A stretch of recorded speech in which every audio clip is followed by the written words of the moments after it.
I am making a flag, and I'll show you how I make my stencils. You have to have a Cricut, or I have to make a stencil. I use a Cricut, Explore Air 2, I think, something like that. I'll put a link in the description below to the Cricut, as well as the supplies that I'm using. So you need stencil paper or stencil vinyl, and you also need contact paper. And so when I used to make my flags, there's one on the wall behind me, I used a stencil like this. You buy them on Amazon, I tape them on, and I spray painted. Well, that caused a lot of bleeding through the stars. I'm not sure if we can see it on this flag. We'll try. So you can see some slight bleeding around, especially those stars there. Coiled Up Snake was also done with the spray stencil, so you can see a little bleeding there.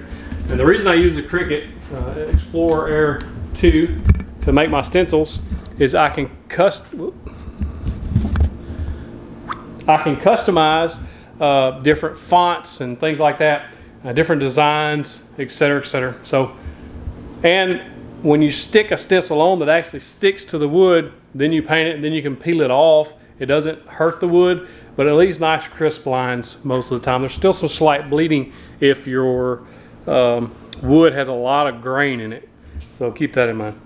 But you can usually clean that up pretty good.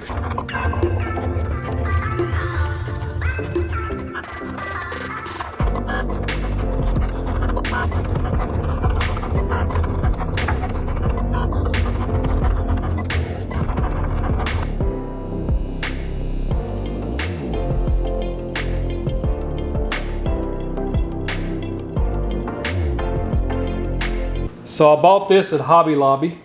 It's just a round plaque for Marine Corps. It's going to fit inside that hole. Straight up and down, I'm going to use some construction adhesive and glue it in there so it doesn't ever come out. Before I do that though, I want to use this stencil to put some stars around the edges and just kind of dress it up a little bit. But I don't want all of it because there's a big circle that's going to be out. So I went ahead and just printed a smaller stencil, and I'm going to stick this on and put some stars up here and around and make it look a little better. I think it'll dress it up a little bit, kind of give it a more of an American flag look. If I done this stencil and sprayed those on, that's upside down, and sprayed those on, I'd likely get a lot of bleed over, and that's what I'm trying to prevent. I don't want the bleed over. So the way this stuff works is you saw me cut it out, and then you saw me what they call weeding, and that's when you just peel up the piece that you don't want in there anymore. And then I put a piece of contact paper over top of it. And what that contact paper does is allow me to get it in place without getting it sticky. So you'll peel this sticky back off, and then we'll stick it on where we want it. And I'll decide how many stars I want on each side and around, and how I'm going to cut it, etc. So we're going to do that now.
So after I get that stenciling paint done, I'll let that dry for an hour or two, and then I'll go ahead and put 2 coats of that clear coat on there. It's the same polyurethane that protects that paint so that it doesn't get scuffed and stuff.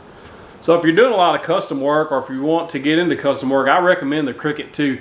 It's a nice machine for the price. I've had mine for probably almost a year now, and I use it quite a bit for stencils on those flags, different designs like this little sign here. You see my stove covers that I build, I put the stenciling on there. They work very well. I like the stick-on stencil because you can peel it off and it leaves those crisp, clean lines. Every now and then you'll get a little bleed under, but you can actually take that little weeding tool and just scrape that paint right off. So it's not that big of a deal, but it looks a ton better than trying to spray paint or paint that stencil that I was using that I got off of Amazon. And speaking of that, if you want a stencil for your flags that you're making, you don't want to invest in the Cricut, I'll have a link below to my Etsy store where I'll actually sell this 50-star stencil that'll just stick onto your flag. You'll be able to paint it and then you'll be able to remove it. So if you buy the stencil from my Etsy store, it'll come with the paper backing. You'll peel the paper backing off, put that 50-star stencil down, squeegee it on or roll it on, get it flat, smooth it out. Then you'll take the transfer vinyl off and just leave the stencil. You'll paint, you'll let that paint dry, and then you'll just peel it off. Nice, crisp, clean stars for you. If you're interested in that, link below. Hey, I appreciate you watching. If you enjoyed this video and you want to see more of my work, click this video right here. That helps me more than you know.